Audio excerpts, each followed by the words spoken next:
Dan sesederhana itu Pastor Obaja meminta kami berdua untuk berangkat ke Jakarta. Saudara, boleh saya katakan ini? Saya tidak bisa melihat pada saat itu. Tapi yang saya punya adalah saya berkata kepada Tuhan, I will obey no matter what. Saya marah loh saudara, waktu saya berangkat ke Jakarta itu saya nangis. Sebagian jemaat salah paham kepada kami, kenapa kok kami meninggalkan Jogja. Kalau saya bisa teriak, saya teriak saudaraku, saya juga gak mau pergi.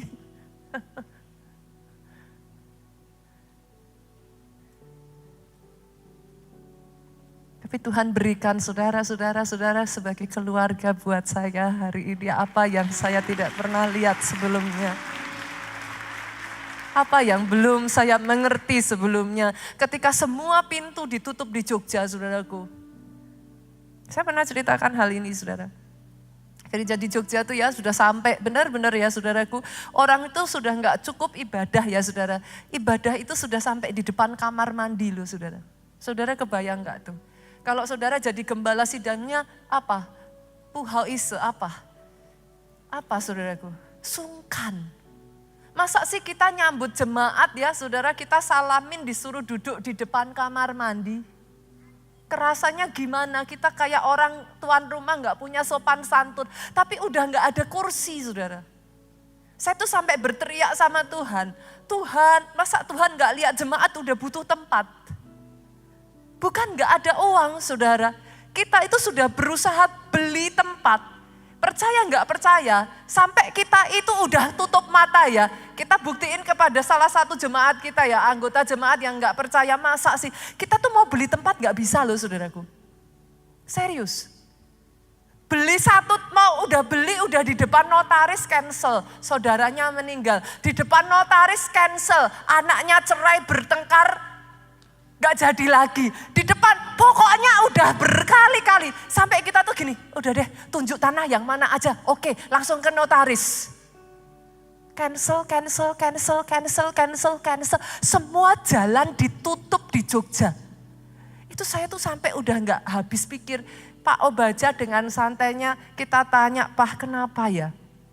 Kita ini salah apa sama Tuhan? Saudara tahu jawaban Pak Obaja, kan sudah dibilang disuruh ke Jakarta.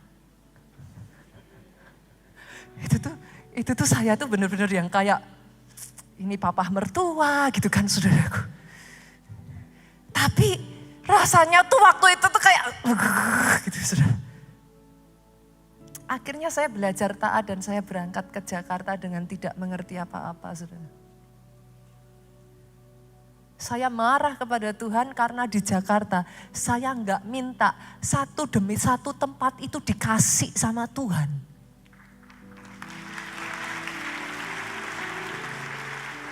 Manusia tuh aneh toh, minta enggak dikasih marah. Enggak minta dikasih marah. Saya marah kenapa? Ini yang di Jogja loh, butuh sampai kayak gitu gak dapet. Di Jakarta belum butuh. Saudara masih ingat pertama kali kita kumpul di tempat ini? Seberapa jemaat yang datang?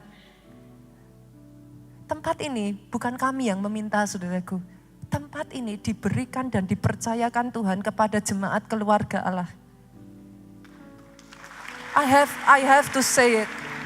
Hopefully saya tidak mengatakan dengan cara yang salah. Tapi tempat ini adalah keinginan hatinya Tuhan. Bukan kami. Bahkan untuk masuk ke tempat ini kami gak berani. Kami bukan hanya gak berani. Gak pernah kepikir.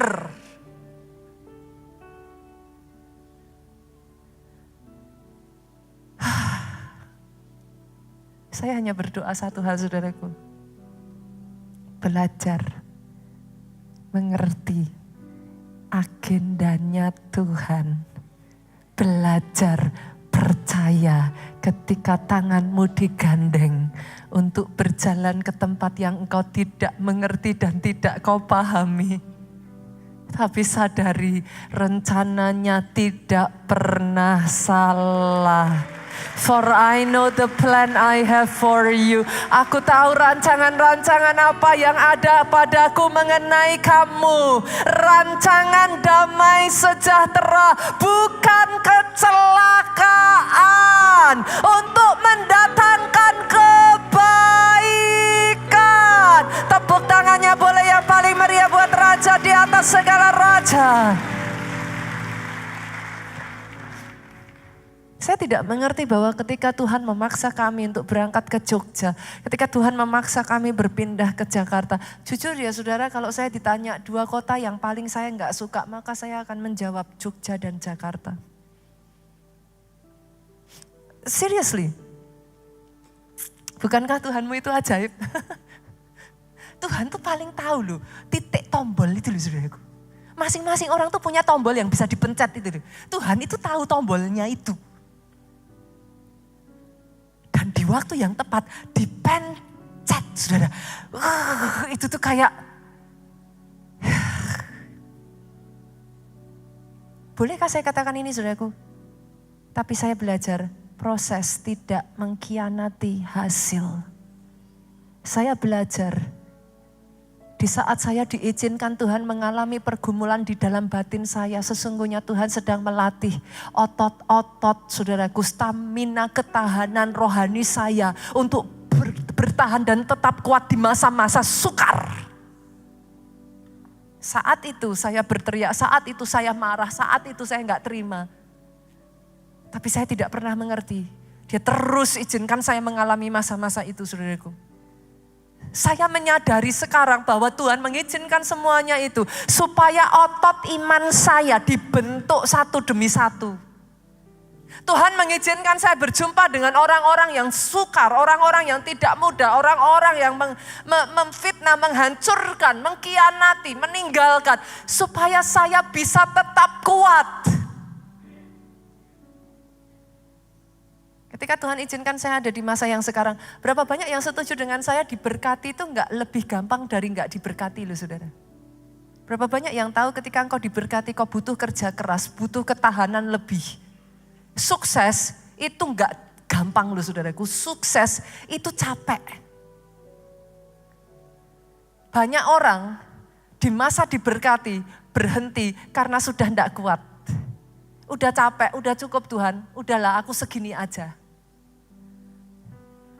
Dia membentuk otot-ototmu sehingga pada saat engkau dibawa terbang tinggi, engkau enggak cuma terbang naik dan turun kembali, engkau terbang dan terus terbang dan tetap terbang from glory to another glory.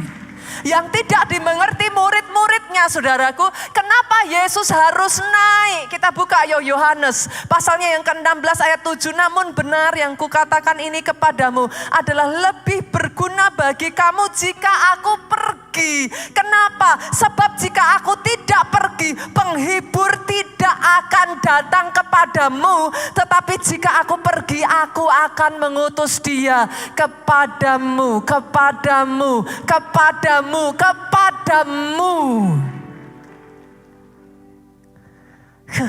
Saudara bisa melihat rencana plan besarnya Tuhan enggak? Kadang kita susah ya. Yesus harus naik. Yesus sebagai manusia jasmani saudara tidak akan bisa ada bersama dengan saudara 24 jam dalam sehari. Jika dia masih tetap sebagai wujud manusia. Yesus dalam wujud manusia harus naik. Supaya Roh Kudus, Roh Yesus Kristus yang tidak terbatas dicurahkan. Saudara bisa ngelihat gak nih saudara? Dia tuh sedang merencanakan kegeraan besar di seluruh dunia. Bahkan ketika muridnya belum bisa melihat, dia sudah berkata dari Yudea, dari Yerusalem, Yudea, Samaria, sampai ke ujung bumi.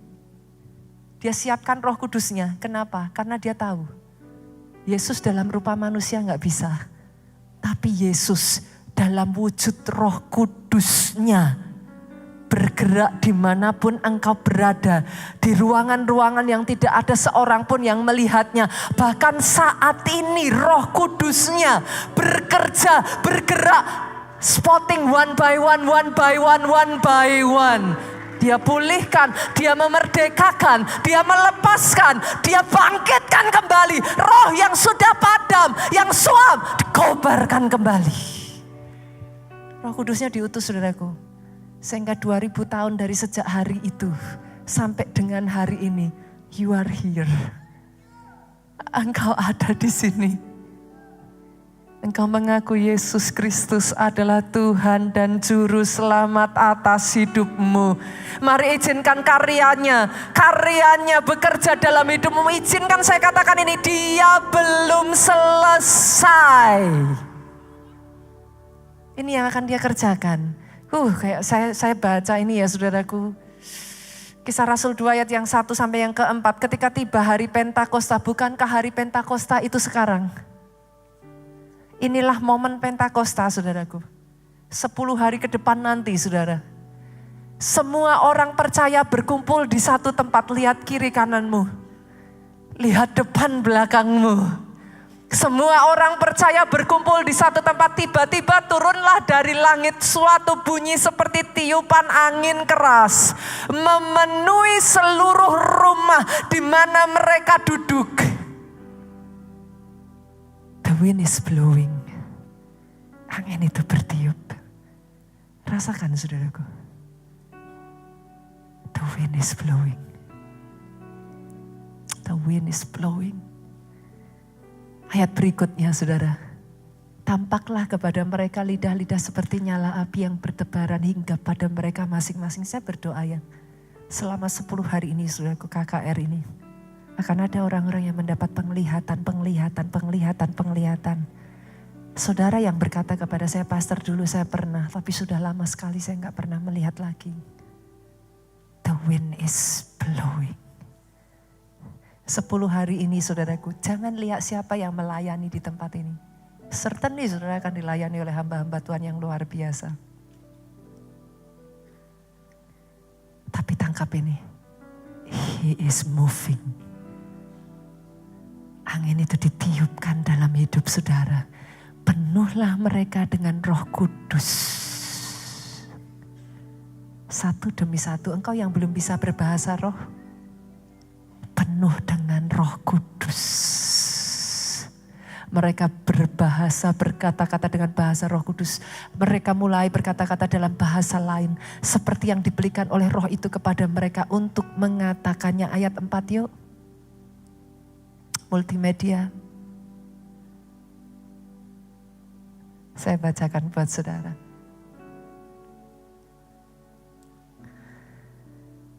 Maka penuhlah mereka dengan Roh Kudus, lalu mereka mulai berkata-kata dalam bahasa lain seperti yang diberikan oleh Roh itu kepada mereka untuk mengatakannya. Oh sorry saudaraku, apparently ini ayat 4 saudara. Hari ini saya berdoa ya saudara. Angin itu berhembus.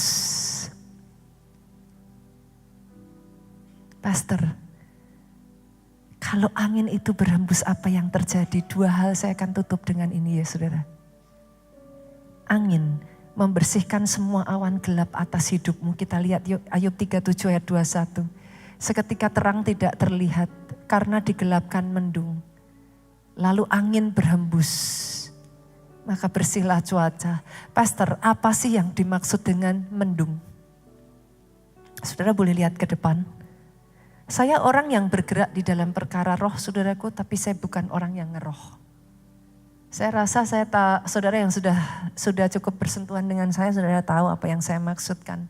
Tapi ya saudara, ayat ini, mendung ini berbicara di dalam alam roh ini ya saudaraku, ada atmosfer yang tidak terlihat.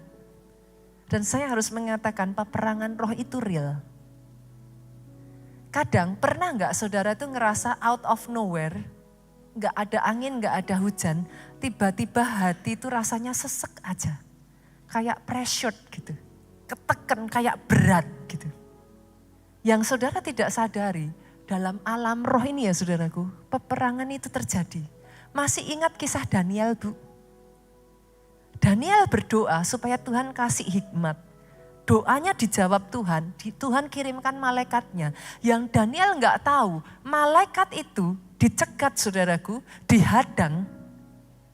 Selama 21 hari Alkitab mencatat oleh Prince of Persia. Siapa itu saudara? Penghulu di udara. Saya nggak tahu kalau ada di tempat ini yang kau menantikan jawaban doa saudara. Dan seolah-olah jawaban itu tertunda. Saya nggak tahu kalau ada di antara saudara bahkan yang hari-hari ini you feel pressured gitu saudara. Kayak berat sekali. Rasanya tuh udah kayak pengen menyerah, sudah kayak nggak kuat lagi. Hari ini the wind is blowing, bertiup, blowing in your favor.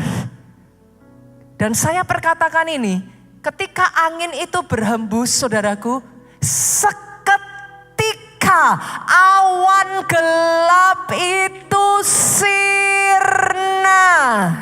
Cuaca menjadi baik. Bahkan dalam satu terjemahan yang lain dikatakan, langit itu menjadi begitu terang sampai mata kita tidak lagi bisa melihat kegelapan. That is what God is about to do in your life, in your life, in your life, in your life. Angin itu meniup awan gelap itu saudaraku. Dan ketika itu terjadi saudara, tiba-tiba seperti diangkat. Engkau yang tadinya berjuang begitu keras untuk mendapatkan sesuatu. Ini nih seperti kayak just like that. Just like that, things started to happen just like that. Saya perkatakan satu demi satu jawaban doa itu terjadi just like that. Dan itu ketika terjadi angin bertiup ya saudaraku. Yang terakhir saya akan mengakhiri dengan ayat ini saudara. Lihat apa yang dia akan kerjakan. Angin itu membawa hamburan mujizat secara masif. It will happen again saudara. It will happen again. Kita buka ya Bilangan 11 ayat 31 sampai 32. Saya nggak tahu sejauh apa engkau bisa mempercayai ini. Lalu bertiuplah angin yang dari Tuhan asalnya. Garis bawahi kata ini. Lalu bertiuplah angin yang dari Tuhan asalnya. Dibawalah buru-buru puyuh dari sebelah laut. Dihamburkannya ke atas tempat perkemahan. Dan di sekelilingnya kira-kira sehari seperjalanan jauhnya ke segala penjuru. Ini mereka sedang ada di padang gurun loh saudaraku. Ini yang akan terjadi dalam hidupmu. Dibalik begitu saja. Saya nggak tahu ya seberapa imajinasi saudara untuk mempercayai. Seberapa engkau berani mempercayai Tuhan sanggup mengerjakan much more than what you think. Karena certainly ini yang Tuhan kerjakan saudara. Sepanjang hari, sepanjang malam, sepanjang hari esoknya. Bangkitlah bangsa itu mengumpulkan burung-burung puyuh itu. Setiap orang sedikitnya mengumpulkan 10 homer. Izinkan saya menggambarkan kepada saudara. Saudara cari di Google. Maka saudara akan menemukan, 1 homer itu 229 kilo. Cari aja saudara, ketik gitu masih ketemu. 1 homer itu 229 kilo. Satu orang sedikitnya bawa berapa tadi? 10 homer, 2290 kilo. Saya bikin gampang boleh, 2/4 ton. Oke ya. Biar enggak susah ngitungnya. Oke, saya kasih gambaran lagi. Pada saat itu kira-kira ada 600.000 orang laki-laki di bangsa Israel. Kalikan 600.000 dengan 2/4 ton. Ini di padang gurun loh saudaraku. Mereka membawa 1.350.000 ton burung puyuh. Berapa banyak yang hadir di tempat ini ya saudaraku? Saya rasa ya, itu burung puyuh sebanyak 1.350.000 ton. Mungkin loh ya saudara, kalau ditumpuk di sini nggak tahu cukup apa enggak saudara. Di tengah padang gurun, out of nowhere. Akan ada orang-orang di tempat ini ya, jawaban doamu lebih dari yang kau pikirkan. Akan ada orang-orang di tempat ini. saya akan mulai mendengar mujizat-mujizat yang tidak masuk akal terjadi atas hidupmu. Mujizat-mujizat yang tidak masuk pemikiran, tidak